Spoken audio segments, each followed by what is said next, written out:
Bonjour et bienvenue dans ce nouvel épisode des tutoriels Mon Campus. Je suis Rachid et aujourd'hui je vais vous montrer comment publier une formation. Je suis intervenant et j'ai le rôle de concepteur Mon Campus.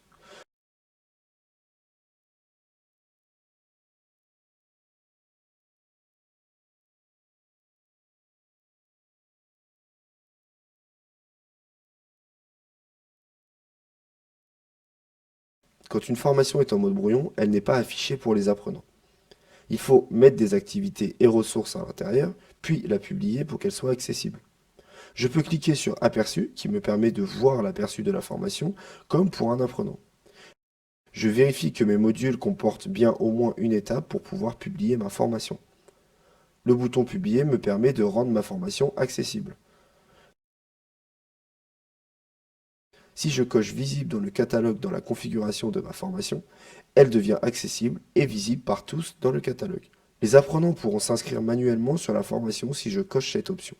Je reçois alors un mail pour valider les demandes d'inscription de mes apprenants. La construction des catalogues se fait en concertation avec les écoles du groupe IGS.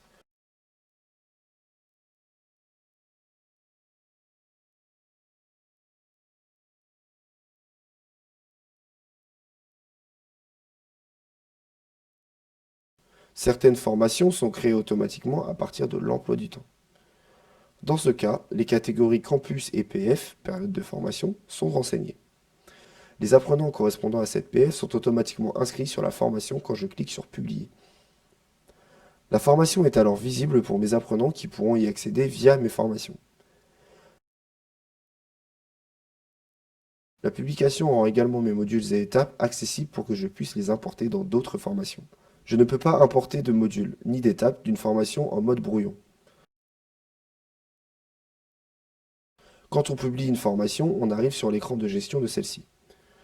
Sur l'écran de gestion de ma formation, je peux inscrire des apprenants sur ma formation, inscrire des groupes et lier des groupes. Mais cela fait l'objet d'un autre tutoriel.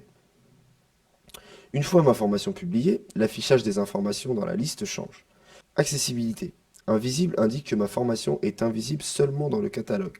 Si des apprenants sont inscrits, j'en vois le nombre. Le mode brouillon n'apparaît plus dans la liste, mais une roue crantée permet d'accéder à l'écran de gestion de ma formation. Une fois la formation publiée, je ne peux pas la remettre en brouillon.